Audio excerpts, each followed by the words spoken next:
I would like to introduce our speaker, Dr. Stephen O'Grady. Dr. O'Grady owns and operates Northern Virginia Equine, is both a veterinarian and professional farrier, and was recently inducted into the International Equine Veterinarians Hall of Fame. Ladies and gentlemen, Dr. Stephen O'Grady. Website. Sometimes I have to apologize for it because it's gotten a little out of hand what the size of it is, but when we set it up as a place where you could go to get credible information on hoof care. And everything that's on that website, or all the papers, have been selected and they've all been peer reviewed. So you're not going to go ahead and you're going to get at least some factual information as we know it. Okay? So let's go through this. If I talk a little fast, please stop me. Tell me to slow down. If you don't understand something, let's leave it go toward the end and we'll sort it all out in the end. Okay? Unless it's something that's, everybody's mystified on. It doesn't make any difference as far as a performance horse go, whether you have a race horse, an event horse, a dressage horse, whatever you're doing.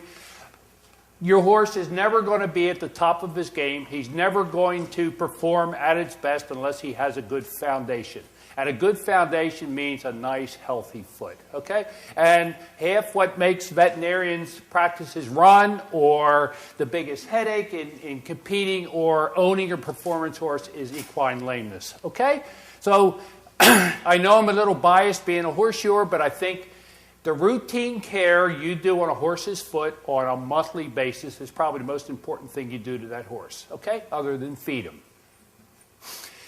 This is probably what's got my interest over the last 30 years. Is the horse's foot is unique in that it's a biological entity. In other words, a group of biological structures, okay, that follow the laws of physics. No other part of any body or group of structures has this property. Okay? So if we look at biological structures, you'll see they're made up of, getting ahead of myself, we have bones, soft tissue, and we have it all enclosed in a hoof capsule. Hoof capsule being the hoof wall, the sole, the frog, etc. Okay? So if we look at this wonderful picture done by Dr. Chris Pollard from Australia, again, you can see the biological structures.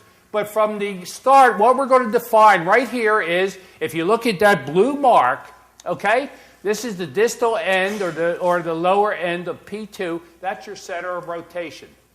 That's what makes your foot work. That's what it rotates around. And then if you look at the mechanical function of this structure, okay, we're going to put a circle around there. Okay, there's your navicular apparatus, your joint, and all those ligaments and tendons enclosed. This is the mechanical function of the foot. Okay, so we have a biological structure, and then that follows the laws of physics. Here's a pretty nice looking foot. Okay. Unfortunately, we don't see a lot of those in the real world, but if we look at biomechanically, we'll see, again, there is your blue dot. That's the center of rotation. Here's your ground reaction force. Okay, that's the weight of the horse and the ground pushing back up. And that has to be countered by the deep digital flexor tendon. So this is what we're going to be looking at in horses' feet and how we're going to go ahead and take care of them and the ideal. Again, there's a center of rotation, and we're going to keep coming back to that. Again, if we look at the foot a little further here, you'll see that here is the weight of the horse coming down through the digit, and there we have a counter weight coming back up from the ground reaction force. Okay, in here we have the center of rotation. We want some kind of equilibrium in this kind of a thing to have the best mechanical efficiency.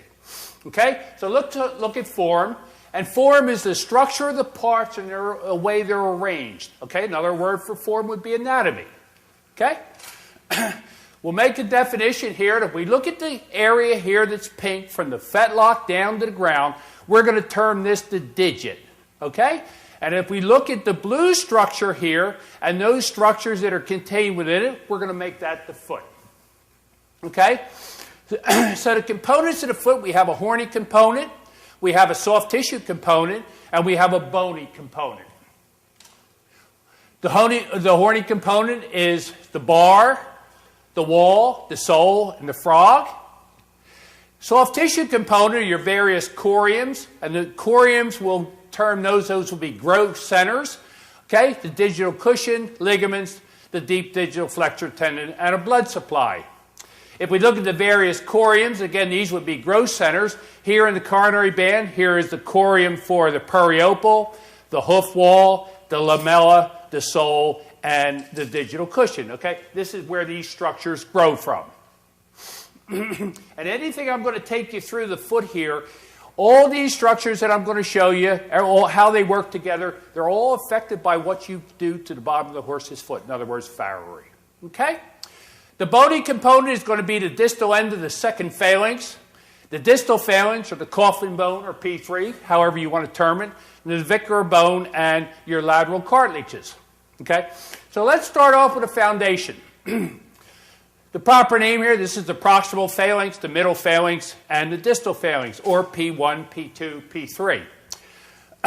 P1 and P2, they follow the pattern of the long bones up above. Okay? These are elliptical cylinders. They're flattened. They have a very distinct cortex, a very distinct medullary cavity. They're a little flattened as you go toward the back part, and this is what gives them strength. You'll see here that P2 is about half the size of P1. Okay?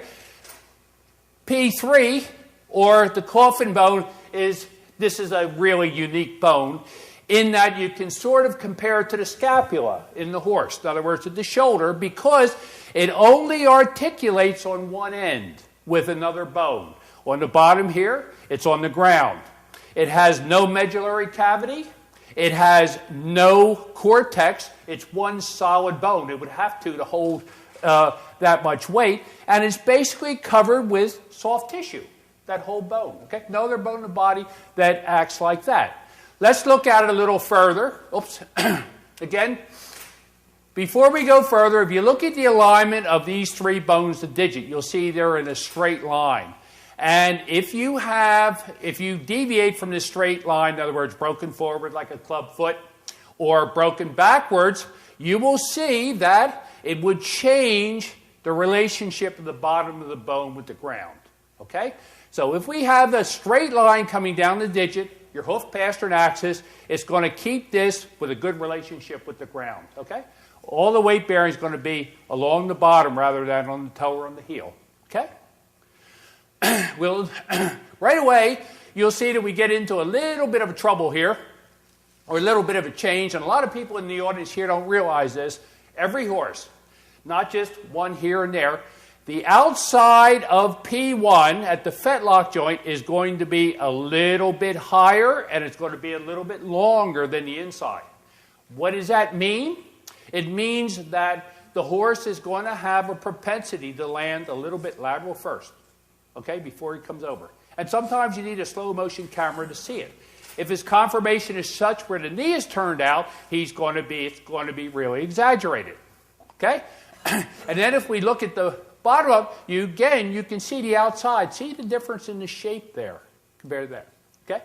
If we look at the fetlock joint, okay, this is what you call a hinge joint, where it has a sagittal groove and it has a sagittal ridge on the cannon bone. These two move together. It means the hinge joint means that these two joints can only move forwards and backwards.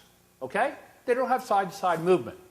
If we get down into the distal interphalangeal joint, or the coffin joint, these are made up of what you call a saddle joint. Okay? See a saddle at right angles there. And that means not only can they go forwards and backwards, they can also go side to side to some degree. That's why we have so much mobility in the coffin joint in the horse's foot, or he wouldn't be able to adapt to the ground. Okay? Here we get back to the coffin bone or the distal phalanx. It's unique in that it has three surfaces: a parietal surface, a solar surface, and an articular surface where it articulates with P2, and it has three borders. You can see the solar border, the articular border, and the palmar border. Again, this porous surface here is made up for two reasons. Number one, it's going to have a covering on it that attaches the lamina that holds your hoof capsule, holds the bone in there. Number two, it's porous where it allows blood vessels to come through to feed the lamina in the front of the foot. Okay? Here's the bone that causes all the trouble. Okay? The navicular bone. Okay? And if we put a picture in there, you'll see where it sits. Okay? Here's the deep digital flexor tendon coming down. What it does, it increases the size of this joint, number one. Number two, it keeps your deep digital flexor at an angle. In other words, to keep this joint in the proper angle. And number three, you'll see that it forms basically the support of the back of the joint there. Okay? And there again, that's what it does. It plays a little bit of a role in shock absorption because when the horse lands, he sinks down into that deep digital flexor tendon. It gives you just one more area of shock absorption. And it's certainly, from a biomechanical point of view, it's a focal point for disease.